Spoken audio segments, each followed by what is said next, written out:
Então, o estudo que nós estamos fazendo, vamos dar continuidade hoje, é um estudo sobre escatologia. É um estudo difícil, não é fácil, e nós vamos falar sobre esse assunto porque foi feita uma pesquisa na igreja sobre qual assunto que a igreja gostaria de estudar, e o assunto vencedor foi escatologia. Por isso estamos estudando esse assunto, atendendo a igreja, ao pedido da igreja. Logicamente, a gente gostaria que tivesse mais gente, já que a igreja pediu, que a igreja pudesse estar presente. De qualquer forma, eu sempre entendo que se nós estamos aqui, Deus quer falar conosco, e se vai falar com outros, vai falar com outros de outra maneira. Nós temos essa aula que está gravada em vídeo, e depois talvez as pessoas possam acessar via vídeo. Muito bem. Nós vamos falar hoje, então, sobre as perspectivas escatológicas, ou seja, de uma maneira geral, o que escatologia trata. Eu gostaria de iniciar falando um pouco sobre a bibliografia que nós estamos usando, e é rico em bibliografia esse assunto. Tem muito livro escrito, tem muito livro que ele é escrito, um contradiz o outro. Então, já falo de cara que este não é um assunto que há uma homogeneidade de pensamentos. Há várias correntes teológicas sobre o assunto. E nós, a princípio, não pensamos em adotar nenhuma das linhas teológicas. Nós, como igreja presbiteriana, a igreja presbiteriana tem uma própria linha teológica sobre o assunto, que a igreja presbiteriana segue todo o conceito feito, catecismo de Westminster. Então, por ali tem toda a visão presbiteriana sobre escatologia. Nós vamos falar sobre ela também, mas vamos falar sobre todas as correntes teológicas que existem sobre escatologia. E aí, espero que você, a partir do conhecimento de todas, você possa, se quiser optar por uma delas, opta por uma delas. Se quiser fazer um mix entre as diversas, faça um mix, e a partir disso você vai ter uma outra linha, uma nova linha teológica. Mas, enfim, o que nós queremos é estudar a Palavra de Deus, ver o que a Palavra de Deus fala sobre isso e as diversas interpretações sobre os textos. A bibliografia que a gente está usando, que a gente vai usar, primeiro, claro, Bíblia Sagrada é a maior fonte de pesquisa nossa, é a Bíblia Sagrada, e nós vamos usar a Bíblia em diversas traduções. Algumas vezes a gente vai usar uma tradução que parece que fica um pouquinho mais clara. Às vezes tem uma tradução que aquela palavra tem 2, 3 significados diferentes, aí tem uma nova tradução que já traz a palavra com aquele significado único que deve ter no texto. Então nós vamos estudar, vamos ler a Bíblia em várias traduções diferentes.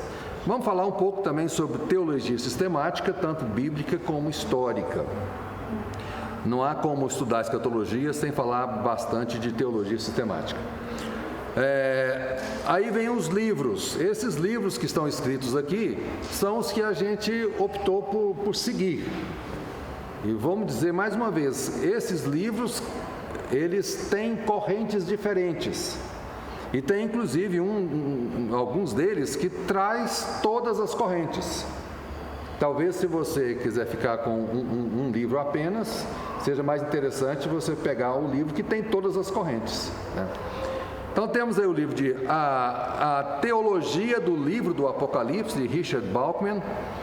Tem outro livro chamado Escatologia, a Polêmica em Torno do Milênio, de Millard Erickson. Alguns desses livros, eles estão na internet, está em PDF, você pode baixar. Eu, inclusive, não tenho todos em papel. Alguns deles eu tenho em meio magnético. É fácil, você entra, pesquisa e pode baixar ele na internet. Escatologia do Novo Testamento, de Russell Shedd. E Escatologia e a Influência do Futuro no Dia a Dia do Cristão, do Russell Shedd. Esse último, que é esse esse pequenininho aqui, a escatologia, a influência do futuro no dia a dia do cristão. A próxima aula nós vamos estudar esse livro, tá? Ele é pequenininho, então nós vamos ver a aula, nós vamos estudar o livro inteiro. Então, a próxima aula nós vamos falar exatamente sobre isso. Escatologia é bacana, mas o que isso tem a ver com o nosso dia a dia? Como é que nós devemos encarar a escatologia? Como é que nós devemos viver escatologia hoje? Que influência que isso tem no nosso dia a dia? E isso aqui tudo está nesse livro e nós vamos estudar esse livro, então, no domingo que vem. Aliás, esse outro livro, Escatologia no Novo Testamento, ele está em meio magnético, eu tenho ele em meio magnético do Russell 7, dá para você baixar pela internet. História e Escatologia, de N.T. Wright. Lendo o Apocalipse com responsabilidade. Esse também é um muito bom livro, de Michel Gorman.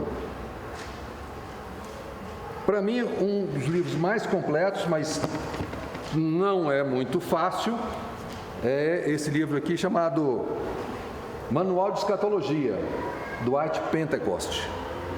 O sobrenome é Pentecost, não é porque ele é pentecostal não, sabe? Mas ele é pentecostal de qualquer jeito, né? Um americano. Para vocês terem uma ideia, né? Aliás, eu vou fazer uma pergunta antes, depois eu vou abrir esse livro aqui e mostrar uma coisa para vocês. Mas vamos lá. Parei aqui no Manual de Escatologia, Sermão Escatológico de Jesus, está em Mateus 24 e nós temos também em Marcos 13.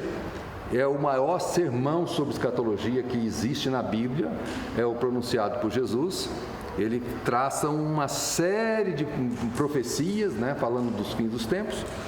E a gente vai estudar essas profecias de Jesus, vamos estudar com muito detalhe, né, nas diversas aulas para frente. E o Augusto Nicodemos, ele é um presbiteriano, portanto a visão, a interpretação dele é a visão presbiteriana. Apocalipse, introdução e comentário do George Lade. Esse livrinho que a gente quase todo mundo conhece essa série, né? A série que tem essas bolinhas aqui, às vezes tem os livros de cores diferentes, vermelho e tal. É um livro pequeno, dá para a gente ler rapidamente, não demora muito, do George Lade. Depois temos esse outro livro do Adolfo Paul, Apocalipse de João, Comentários de Esperança. E esse aqui tem 2 volumes, volume 1 e volume 2. E depois aqui tem Apocalipse de João, Charles Erdman. Isso aqui é só para fazer inveja a alguns. Isso aqui é herança minha do meu pai, tá? Isso aqui é o livro que ele estudava lá no seminário, em Campinas, 1957, 58, por aí, né? Eu tenho um bocado, graças a Deus, eu herdei um monte de coisa da biblioteca dele. E eu tenho guardado, e é impressionante, o que é muito legal, eu vejo essas coisas, porque eu vou ler um livro do Hernandes Dias Lopes, aí vou lá na bibliografia dele. A bibliografia que ele cita, eu tenho ela todinha em casa. Era a bibliografia que meu pai estudava lá no seminário, que ele, depois de 30 anos, ele usa a mesma bibliografia para escrever os livros dele de hoje. Aí às vezes eu falo assim, quer saber? Eu vou direto na fonte, sabe? Aí muitas vezes eu vou lá, não que os comentários do Hernandes Dias Lopes são maravilhosos, são excelentes, né? Mas é interessante você poder ir à fonte e ver em que ele está se baseando para fazer aqueles comentários, né? Então esse é um dos livros que o Hernandes Dias Lopes costuma citar nos comentários dele.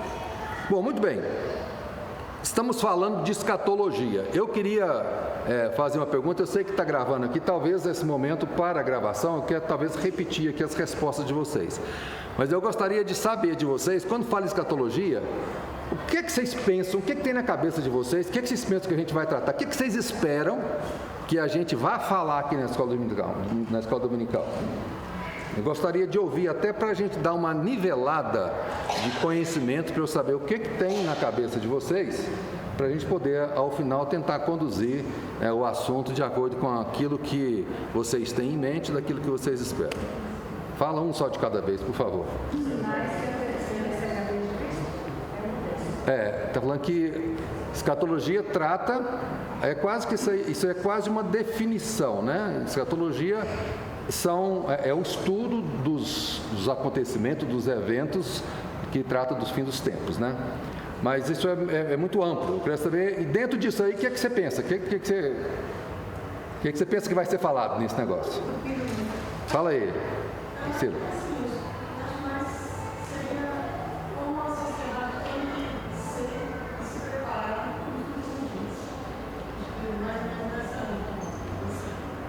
Ela está falando sobre como a sociedade deve se preparar para o fim dos tempos.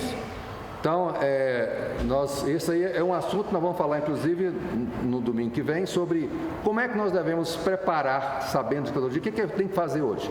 Mas isso não é o assunto da escatologia, é como eu devo me comportar. A escatologia vai tratar, vai citando itens, vê se você lembra de alguma coisa, cita algum item.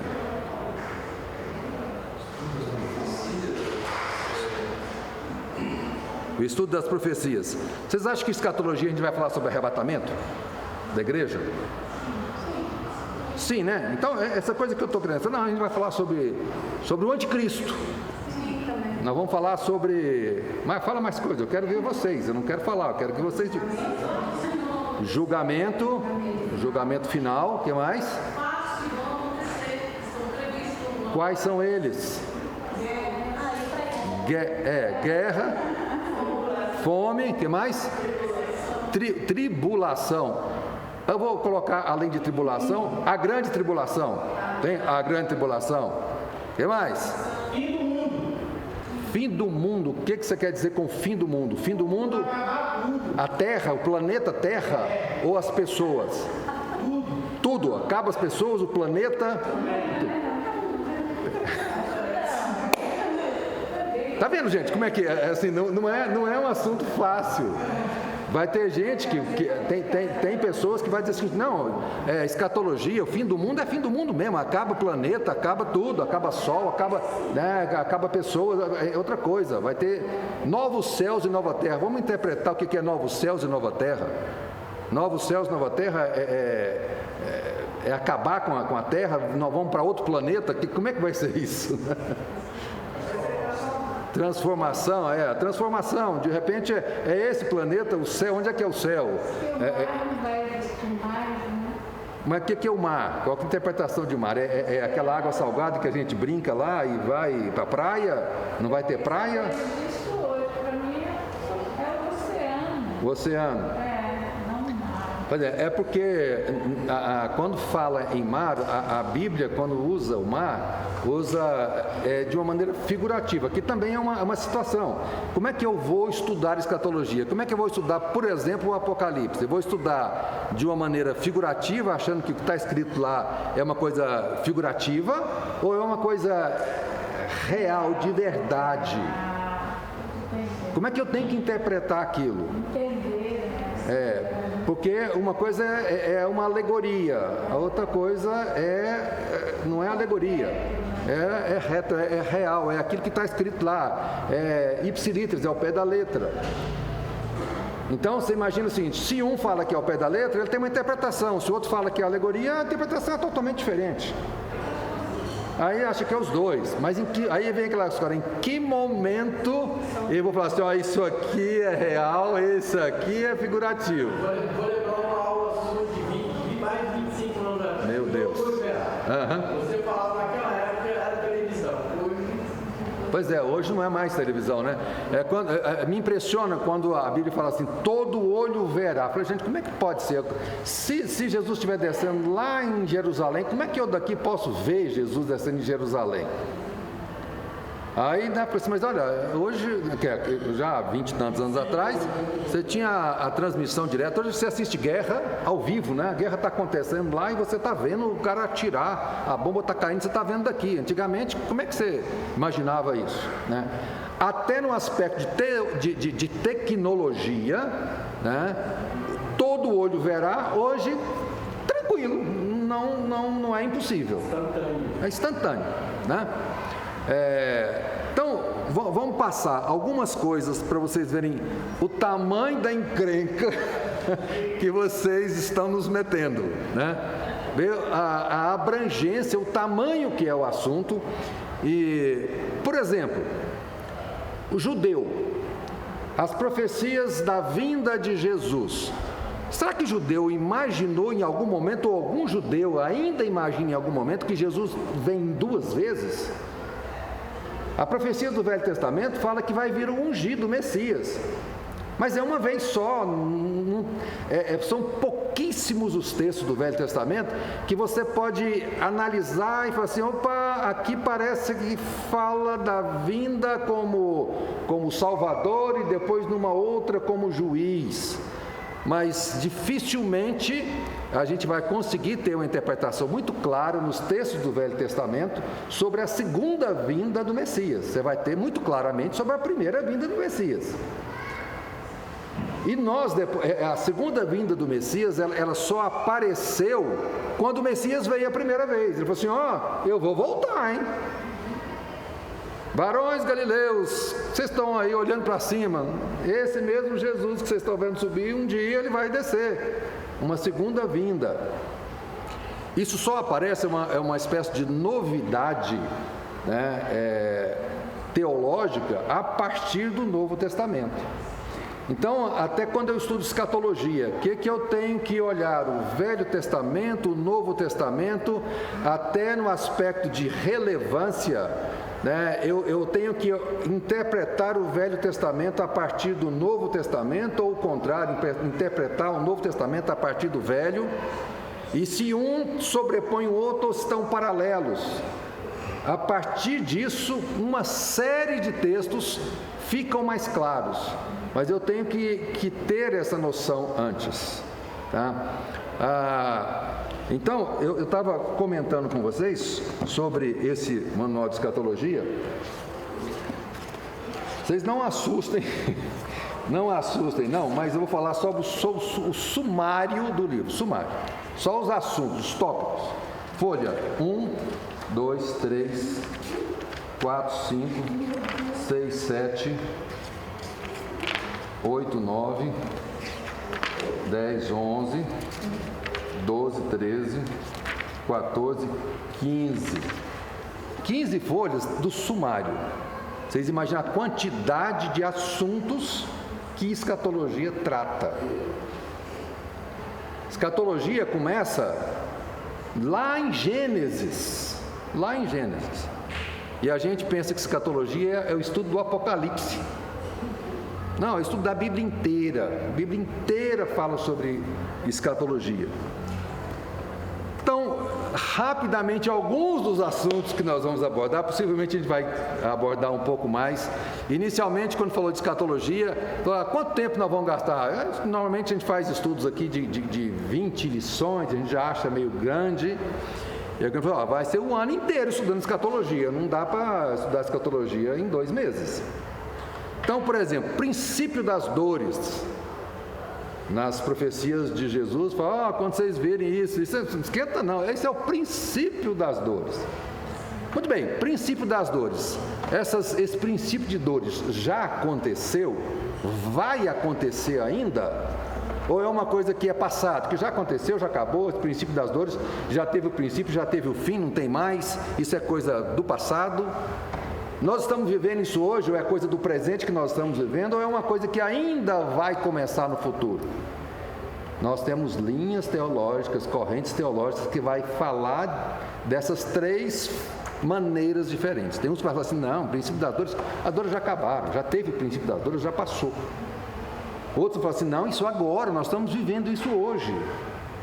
E outros vão dizer, não, fique calmo, isso ainda vai acontecer no futuro. Bom, vamos falar de princípio das dores, vamos falar sobre a grande tribulação. A grande tribulação, e aí as correntes teológicas diferentes. Até para falar da grande tribulação, nós temos visões que falam pré-tribulacionista, mesotribulacionista e pós-tribulacionista. Vocês não assustem com esses termos não, que a gente vai explicar cada uma dessas coisas. Mas toda vez que alguém fala assim, pré-tribulacionista ou pré-milenismo, que é uma derivação, outra coisa, uma outra referência, sempre a referência é a volta de Jesus. Então, a volta de Jesus, a tribulação acontece antes ou depois da volta? Se a interpretação é que a grande tribulação acontece antes, esse cara é um pré-tribulacionista. Tá? Você fala, não, a igreja não vai passar pela grande tribulação, vai ter o arrebatamento, depois vem a grande tribulação. Esse é um pós-tribulacionista. Tá? Então é só para rapidamente assim mostrar para vocês que não é só que o cara resolveu botar um termo. Ele tem fundamento bíblico, né, teológico, para poder seguir uma linha e outra. Nós vamos falar sobre o anticristo, vamos falar sobre a segunda vinda de Cristo. E aí a segunda vinda de Cristo, eu poderia falar assim, se vai ter uma terceira, se vai ter uma quarta vinda. Você está ficando maluco, cara? A gente só sabe de uma segunda vinda de Cristo.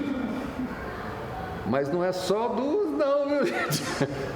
Existem linhas teológicas que arrebatamento da igreja é uma vinda de Cristo. A segunda, que algumas linhas falam que é um arrebatamento invisível, que ninguém vai ver, né? Aquele texto, estarão dois no eirado, um vai ser tomado, outro vai ser deixado. A gente escuta, quem é que lembra de um LP que saiu uma vez, chamado A Última Trombeta? Alguém lembra desse disco, A Última Trombeta? A Última Trombeta, o pessoal é pré-tribulacionista e é pré-milenista, quem gravou aquilo. Então, lá, aquilo ali é um negócio, um horror, né? Deixados para trás, aquele filme, também são pré-tribulacionistas, pré-milenistas. Na visão deles, vai ter o arrebatamento da igreja, invisível, então é uma vinda de Jesus, mas depois da grande tribulação, né, vai ter uma outra vinda de Jesus, física, que todo olho verá, e que vai implantar um governo teocrático, a sede do governo é em Jerusalém, e é um governo social, político, por 1000 anos. Então é uma terceira vinda de Cristo.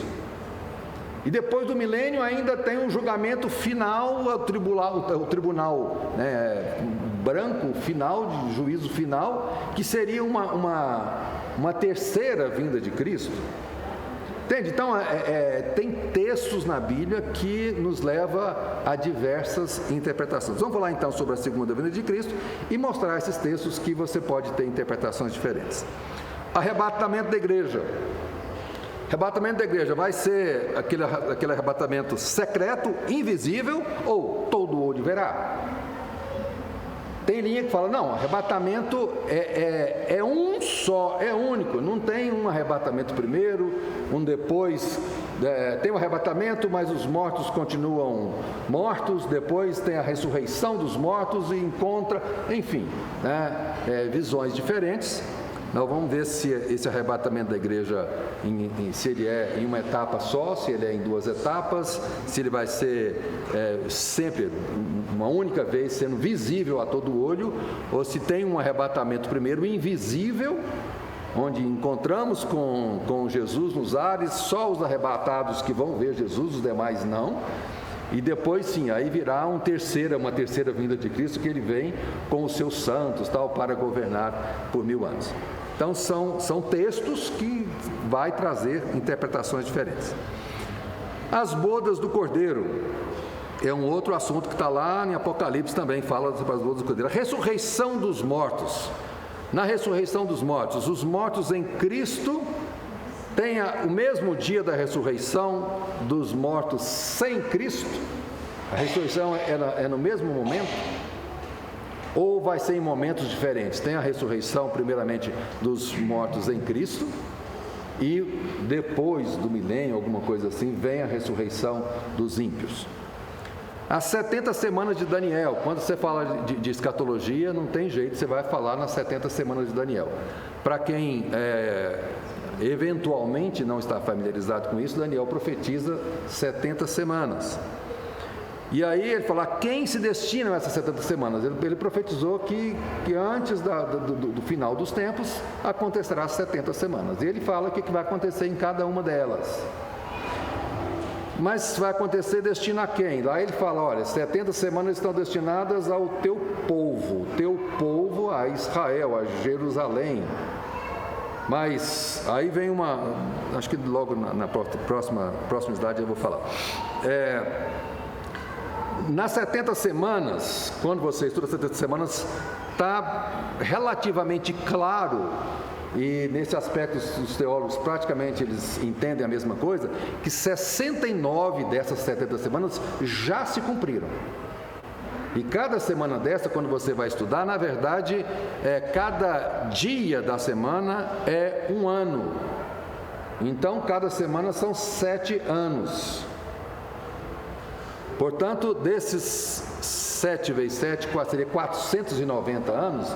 Desses 490 anos, 483 já aconteceram. Está faltando acontecer 7 anos.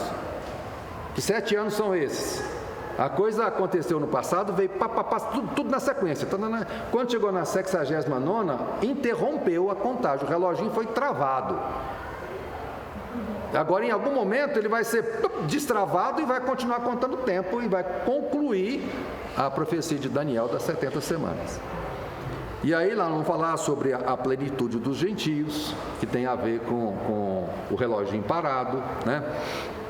E depois vamos falar sobre o milênio.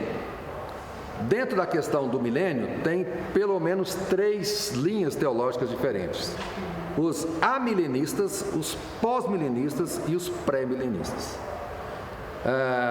Há a própria palavra, eu não sei porque que eles nunca corrigiram esse termo, que o amilenista, já que você fala assim, pré-milenista é antes, pós é depois, parece que não existe, eu estou negando que existe o milênio. Na verdade, os amilenistas, eles não negam que exista um milênio, mas o que eles negam primeiro é que o milênio é 1000 anos. Fala, não, está escrito milênio aí, mas é figurativo, não é preciso, não é 1000 anos no calendário. Apenas diz o seguinte: vai ter um período longo, é isso que quer dizer, um período longo. Por isso falou do milênio, mas é um período longo, não quer dizer que é 1000 anos. Então eles negam que seja 1000 anos, eles negam a interpretação ipsiliteris de ser 1000 anos. E para o amilenista, nós já estamos vivendo o milênio. Então não é que não exista o milênio, é que nós estamos nele. Tá? Logicamente, falei que sempre a referência é a vinda de Jesus. Então os pós-milenistas, eles entendem que vem Jesus. Não, que tem o milênio, aí depois do pós tem o milênio, depois do milênio vem Jesus. Os pré-milenistas entendem o contrário, que primeiro vem Jesus e depois tem o milênio. Então a referência é Jesus. O milênio vem depois ou vem antes? Para cada uma dessas correntes tem lá o nome. E o que para aumentar a complexidade da análise desse assunto, é que cada uma dessas correntes tem subdivisões. Então, mesmo entre quem adere a uma dessas correntes, eles têm divergências em alguns assuntos. E aí o pré-milenista pré-tribulacionista, o pré-milenista pós-tribulacionista tem para todo sabor, né? Para todo gosto, né? Ainda vamos falar nesse estudo, nesse tempo que estamos estudando. Isso aqui todo nós vamos falar, viu, gente? Nós vamos falar sobre o juízo final. O que é o juízo final? O juízo final, aí depois eu venho falar, qual que é o destino dos salvos, depois do juízo final? Para onde os salvos vão? Para onde vão os perdidos? Qual é o destino dos perdidos? Falar da morte, morte física, morte espiritual, morte eterna. E vamos falar sobre o estado intermediário. O estado intermediário é uma coisa intrigante, muito intrigante. As pessoas que já morreram ou que ainda morrerão antes da vinda de Jesus, para onde que elas vão? Até ter o arrebatamento não, a ressurreição, até ter a ressurreição, onde o espírito dessas pessoas, a alma dessas pessoas vão estar. Né? Esse estado intermediário, como é que ele funciona? Tanto para os justos como para os ímpios. Estão no mesmo lugar ou eles estão em lugares diferentes? Vamos tratar desse assunto. Ainda não acabou, não. Né? Vamos tratar sobre, por exemplo, Israel e igreja. Quando estuda escatologia, é uma coisa que é importante a gente ter isso. O julgamento de Israel, ele vai ser diferente do julgamento da igreja? São dois povos? Ou Deus escolheu o povo, os hebreus, para uma missão? Essa missão foi falha e agora essa mesma missão, o povo de Deus, hoje é a igreja, somos nós. Então, o povo de Deus não é mais Israel, o povo de Deus é a igreja. Mas tem dois povos ou é um povo só? Quer dizer, se o judeu quiser fazer parte do povo de Deus, ele tem que se converter a Jesus Cristo, senão ele não faz parte do povo de Deus. E não fazendo parte do povo de Deus, ele vai ser julgado como ímpio ou ele vai ser julgado como um povo hebreu que tem um julgamento diferenciado desses outros? Então, nós vamos ver, né, em textos que nos parece que são dois povos, que os julgamentos são diferentes para esses dois povos. Mas vamos ter texto que não, vamos ver que não é um povo só, né? Então nós vamos ver se existem dois povos ou se é um povo só. Nova Jerusalém, via uma Nova Jerusalém descendo do céu, né, dá até dimensões dessa cidade e algumas características dessa cidade. O que é essa cidade, Nova Jerusalém? É uma cidade, depois que na visão do Ricardo lá, que nós teremos a terra toda destruída, vai vir uma cidade nova, essa cidade nova vem para ficar aonde? Em que planeta? Planeta Terra. Esse planeta Terra vai ser tem um texto que fala que a própria natureza geme aguardando a recuperação dela, né? a renovação dela, para que ela volte a ser como no princípio. Então, quando você lê esse texto, fala assim, opa, peraí, a Terra não vai ser destruída, a Terra vai ser revisitada, vai ser restaurada para ser aquilo que foi no passado. A gente tem eu estou lembrando aqui de cabeça, esses dias para trás mesmo, nós cantamos um corinho aqui que fala que estou de volta ao jardim, né? Estou de volta ao jardim, quer dizer, volta ao jardim do Éden, pensando também nessa terra, que a terra, a natureza toda, ela se restaura e passa a ter um novo céu, uma nova terra, mas isso aqui restaurado, e não uma destruição disso aqui e um outro lugar diferente. Novos céus e nova terra, vi novos céus e nova terra, e ali não havia mais doença, não havia mais dor, não havia mais pranto. Morrer aos 100 anos é morrer ainda jovem. Epa! Quando fala novos céus, nova terra, a gente já acha que é a vida eterna. Mas não, isso aqui já é a vida eterna, novos céus, nova terra. Mas como é que fala em morte? Morrer aos 100 anos é morrer ainda novo. Mas no céu não tem morte mais. Então, esse novo céus e nova terra é a eternidade ou é alguma outra coisa que está nesse meio ou é figurativo?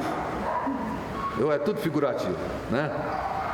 Depois nós vamos falar ainda sobre o governo, reino teocrático, quando fala algumas interpretações, principalmente as questões do pré-milenismo, fala que depois Jesus desce com os santos, depois da grande tribulação, e aí estabelece um governo, que é um governo político, como se a gente estivesse vivendo nos dias de hoje.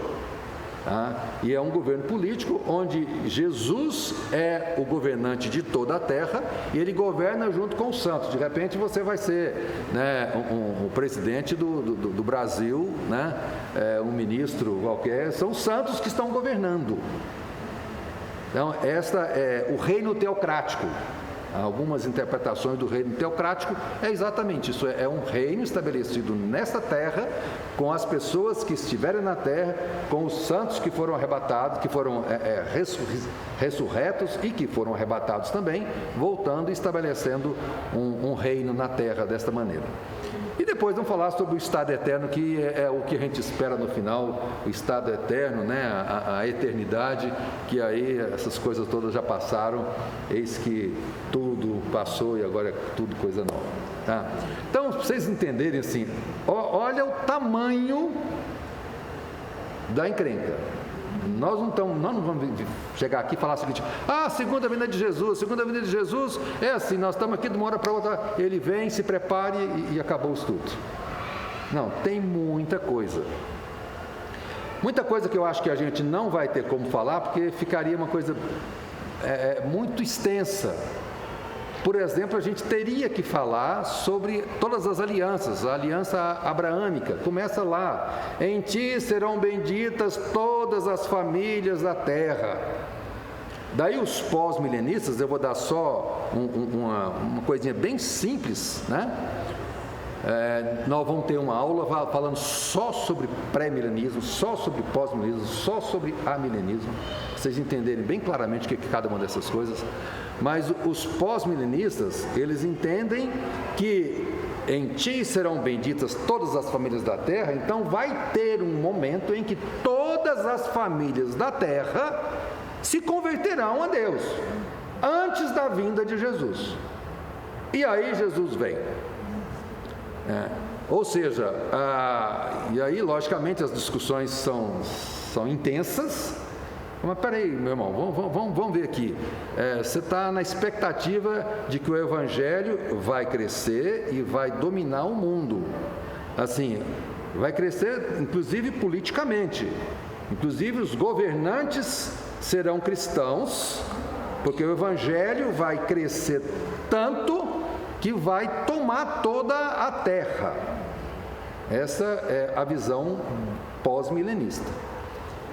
E aí eles olham para a gente, mas o mundo não está piorando, não. A gente faz umas análises assim, no aspecto moral, ético. Fala, mas se vai converter todo mundo, a coisa não devia ter cada dia um pouquinho melhor, né? E aí, logicamente, os pós-milenistas vão pegar historicamente coisas passadas, pretéritas, e vão falar assim: ó, vendo, esse negócio está muito pior do que está agora. Então, ainda que esteja caminhando lentamente, mas está caminhando para a melhoria. E aí, na visão deles, logicamente é um argumento bem forte para eles: nós temos que evangelizar, gente, mas evangelizar sem parar, porque Jesus só vai voltar depois que o mundo todo tiver evangelizado. Então, se Jesus não veio ainda, né, nós temos parcela forte de culpa nisso, porque nós não evangelizamos, a gente tem que evangelizar. Claro que nós temos que evangelizar, mas veja que assim, a visão é um pouco diferente. A visão é que a gente tem que evangelizar sem parar, porque o mundo inteiro precisa ser convertido, né? Muito bem, então vamos lá. Deixa eu tomar um pouquinho de água aqui, porque isso é a introdução.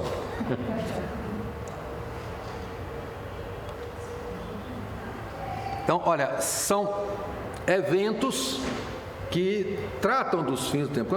Escatologia fala do fim dos tempos, portanto vai falar do princípio das dores, vai falar sobre a grande tribulação, vai falar sobre o anticristo, vai falar sobre o arrebatamento da igreja, sobre as bodas do Cordeiro, vai falar sobre a ressurreição dos mortos, vai falar sobre o milênio, sobre a segunda vinda de Cristo, sobre o juízo final, sobre o estado eterno.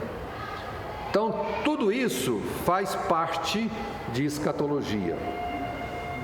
Então, tirem da cabeça que escatologia é o estudo do Apocalipse. Apocalipse tem escatologia? Tem sim. Mas tem inclusive interpretações teológicas que todo o Apocalipse já se cumpriu, é pretérito. Tudo que está ali é passado. Então, para vocês entenderem assim, não é só a visão de que o Apocalipse está falando de coisas futuras. Bom, nesse aspecto não tem nenhuma linha que ache que todo o Apocalipse fala de linhas futuras. Toda e qualquer interpretação vê claramente que no Apocalipse está falando de coisas do passado também. Tem uns que acham que é só passado, mas mesmo os que entendem que o Apocalipse fala também do futuro, eles entendem que lá também tem capítulos, versículos que falam do passado, né? Nós entendemos que no Apocalipse tem as três visões: fala do passado, fala do nosso presente e fala do futuro, né? Então, muito bem, tá, as principais correntes escatológicas, o que difere cada uma dessas correntes é basicamente a interpretação da ordem desses eventos que eu falei aqui atrás. Esse monte de evento aqui, o princípio das dores. Então, existem esses eventos. Até no aspecto das correntes teológicas, todos eles entendem que esses eventos existem quando você fala de escatologia. Agora, qual que é a ordem deles? O que é que vem primeiro? O que é que vem depois? Então, isso que basicamente difere essas diversas correntes teológicas. É a interpretação da ordem desses eventos. Tá? As principais correntes escatológicas, elas vão falar sobre o milênio. A base é o milênio. Os amilenistas, os pós-milenistas e os pré-milenistas. Então, às vezes, a gente, numa conversa com quem já estudou um pouco mais disso, você vai falar sobre escatologia, o cara pergunta para você, você é pré-milenista ou você é pós-milenista? Você é milenista? Então, basicamente, ao declarar a corrente que você entende que é a melhor na sua cabeça, que tenha uma interpretação mais correta, a partir disso eu já entende qual que é a ordem que você tem na cabeça desses eventos. Porque isso aí cada corrente dessa define a ordem desses eventos. Então, cada uma dessas correntes tem subdivisões e cada uma delas tem diferentes seguidores. Então, eu pego lá, nós vamos ver aqui, o pré-milenismo, ele tem subdivisões e tem seguidores para cada uma dessas subdivisões. Todas as correntes são fundamentadas em textos bíblicos e têm seus pontos fortes e pontos fracos. Então, dentro dessas correntes, não tem nenhum maluco doido que saiu do hospício com devaneio e criou uma corrente. Não, todas essas correntes, o cara vai citar textos bíblicos. Olha aqui, tá vendo isso aqui? Tá vendo isso aqui? É claro que, às vezes, a gente vê uma citação e fala, opa, peraí, aqui você deu uma forçada na barra, né? Aqui a coisa não é bem assim, você está usando esse texto aqui, mas esse texto você está usando fora do contexto, não dá para justificar essa ideia sua a partir desse texto, né? A gente vai encontrar, por isso que fala que cada uma dessas correntes tem pontos fortes e tem pontos fracos, todas elas têm. Então não há nenhuma dessas correntes onde você fala, não, essa aqui é garantida, essa aqui é assim mesmo, está bem definido. Só para vocês terem uma ideia aqui, eu peguei 2 gráficos, né, para a gente entender um pouco mais. Tá? Isso aqui é a visão pré-milenista, pré-tribulacionista, uma das divisões do pré-milenismo. O que ele diz lá? Que nós estamos vivendo aqui o tempo da igreja. E em um momento vai ter o arrebatamento da igreja. Arrebatamento da igreja. Cristo vem, arrebatamento invisível, encontramos com Cristo nas nuvens. Esse povo que foi arrebatado vai para o céu. No céu tem o tribunal de Cristo, no céu tem as bodas do Cordeiro, e depois volta Jesus junto com os seus santos e anjos em glória para governar. E daqui para frente o milênio. Depois do milênio ainda tem mais coisa que acontece, né? Mas quem não foi arrebatado, que fica na terra, vai ter a apostasia da fé, vai ter a última semana de Daniel, né? Semana 70 de Daniel, que são 7 anos, uma semana 7 anos, que ela é dividida em 2 metades. Aqui vai ser reconstruído o templo de Jerusalém, né? A reconstrução seria o 3º templo, reconstruir o 3º templo, aparece o anticristo e tem a grande tribulação. E depois tem a batalha do Armagedon, e a partir disso aqui, na batalha do Armagedon, vem Jesus com seu povo e destrói o inimigo e passa a governar. Isso é uma visão pré-milenista, né, que Jesus vem antes do milênio, que está até daqui para cá. Até aqui para cá nem coloquei o milênio, tá? Então, o arrebatamento, a volta de Jesus acontece antes do milênio. Então, pré-milenismo, pré-tribulacionista. Agora, o outro gráfico que tem aqui é um pré-milenismo pós-tribulacionista. Então, ou seja, ainda na visão deste grupo, Jesus, ele volta antes do milênio, o milênio está aqui, Jesus volta antes do milênio, mas Antes do arrebatamento da igreja, antes da volta, tem a grande tribulação. Então, a volta de Jesus é depois da tribulação, por isso que é pós-tribulacionista. Tem a época da igreja, tem a grande apostasia, tem a grande tribulação, portanto, aqui nessa visão, a igreja passa pela grande tribulação, nós vamos viver a grande tribulação. Alguns entendem que a grande tribulação já aconteceu, e ela estava destinada aos judeus lá do primeiro século. Outros não, que acham que é uma coisa que ainda virá e que a igreja vai passar por ela, e outras visões que falam que ela virá, mas a igreja não vai passar por ela, será arrebatada antes de acontecer a grande tribulação. Bom, e aqui então tem a volta de Jesus, depois tem o milênio, nesse milênio é reconstruído o templo, né? Depois de 1000 anos Satanás é solto, tem a batalha de Gog e Magog, do Armagedon, a ressurreição, aqui tem a ressurreição dos crentes, dos fiéis, e lá na frente tem uma outra ressurreição dos infiéis. E aqui tem o grande julgamento e depois a eternidade. Tá? Então você vê o seguinte, é a ordem dos eventos que numa interpretação é diferente da outra interpretação. E repito para vocês, não façam pré-julgamento de nenhuma dessas correntes, porque todas elas têm fundamentação teológica bíblica. Eles vão te mostrar textos, falar, tá vendo aqui? Esse texto aqui, por isso que eu penso dessa maneira, com base nesse texto. Então, caminhando para o final aqui, qual é a linha, né, que eu devo me filiar? Né? Qual a linha que eu devo me filiar? Claro que em termos denominacional, algumas denominações fixam a sua linha. Então a linha da minha denominação é esta. A linha presbiteriana, né, segue no que está no Catecismo de Westminster e tem uma visão que são amilenistas. Tá? A Assembleia de Deus segue a visão pré-milenista. A grande parte dos batistas seguem a visão pós-milenistas. Mas eu poderia trazer para vocês depois famosos teólogos que a gente estuda, que a gente tem livro, lê o livro dele aí, vários livros deles, qual é a linha que cada um desses adotaram. E é bem interessante, porque você fala assim, caramba, eu não sabia que o fulano de tal, né, o John Piper é pré-milenista, sabe, você até assusta. Aqui no Brasil a gente tem aquele Luciano Subirá, né, que é um pastor que tem do Paraná, né, ele é da Igreja Batista, se não me engano, é da Igreja Batista, sim.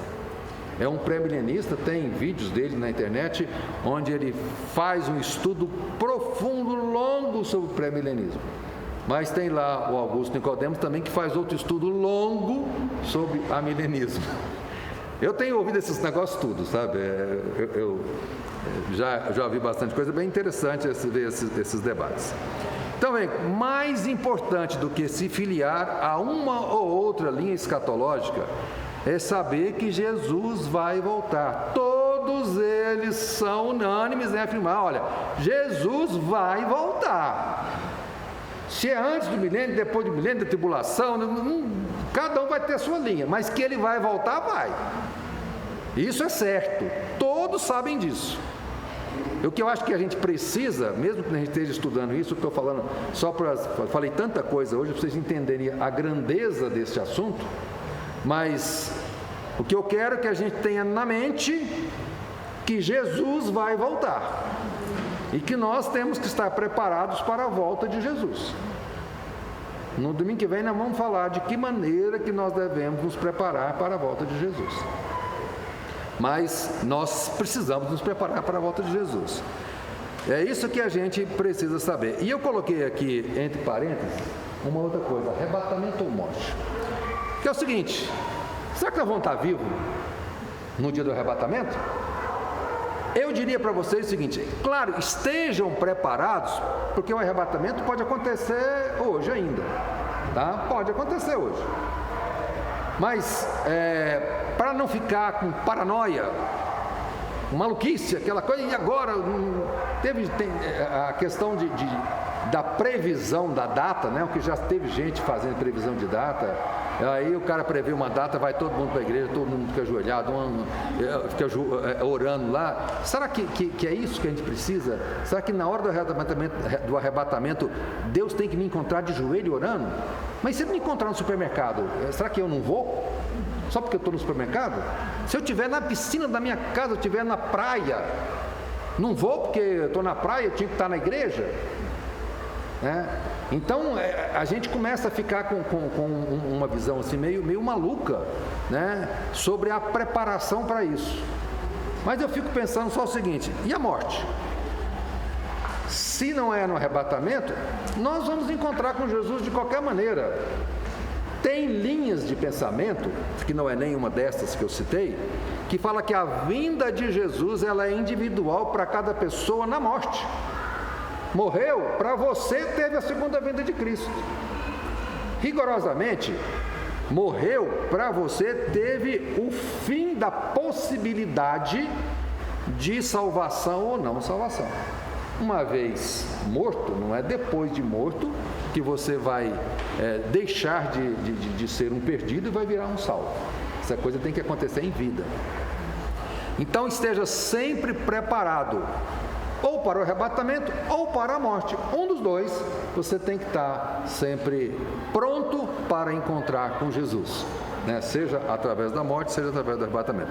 Bom, só fechando o assunto, eu não entendo que a segunda vinda de Jesus ela é individual para cada um e que, uma vez morto, você já teve um encontro com Jesus. Ainda tem mais coisa para ver.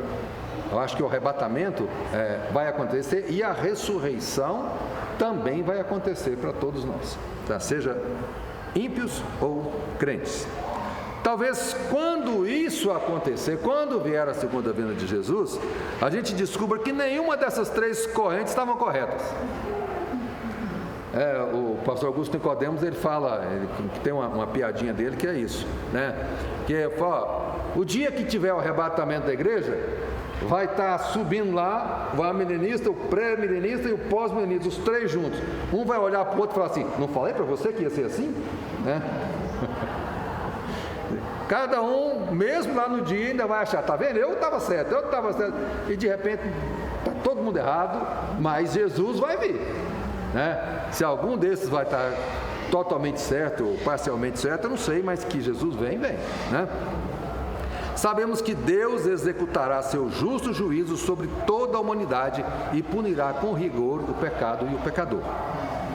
E apenas aqueles que em vida se arrependeram e creram em Jesus como Filho de Deus e único Salvador serão salvos e receberão a vida eterna.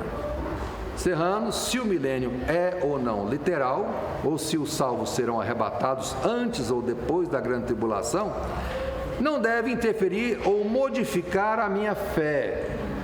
A minha fé é o seguinte: toda vez que tem uma coisa muito complicada, eu falo assim: creio no Senhor Jesus, será salvo tu e a tua casa. É simples assim. Creio no Senhor, será salvo tu e a tua casa. As outras coisas, deixa para os teólogos lá discutir na academia e sejamos fiéis a Deus. Eu acho que o que Deus espera da gente não é que a gente seja um catedrático em nenhum assunto teológico, nem em arrebatamento, nem em escatologia. Nós não vamos fazer uma prova de escatologia para ver se a gente passa para entrar no céu, não é isso, né? Então, crê no Senhor Jesus, será salvo tu e a tua casa. Então, essas coisas não devem interferir na minha fé. Devemos andar sempre de modo digno do Senhor Jesus. O que realmente importa é ter o seu nome escrito no livro da vida. Assim, você estará preparado para qualquer que seja a ordem dos acontecimentos nos últimos tempos. Tá? Então, nós vamos estudar esse assunto, passar por esse monte de coisa, mas sempre com a tranquilidade de que o mais importante é que a nossa fé seja sólida e que eu esteja preparado para enfrentar qualquer coisa, para qualquer ordem dos eventos, eu estou preparado para encontrar com Jesus. Amém? Então, Por hoje ficamos assim. Domingo que vem vamos estudar esse livrinho aqui do Shedd, né? Aliás, o Russell Shedd já esteve aqui na igreja, né? Ele faleceu há um tempo atrás, mas ele já esteve aqui na igreja, já pregou aqui pra gente. Já. Perdeu a oportunidade. Já velhinho, já devia estar para mais de 90 quando ele esteve aqui e pregou pra gente. Mas é muito legal. Então fique com Deus e daqui a pouco temos o culto às 6h30. Deus nos abençoe.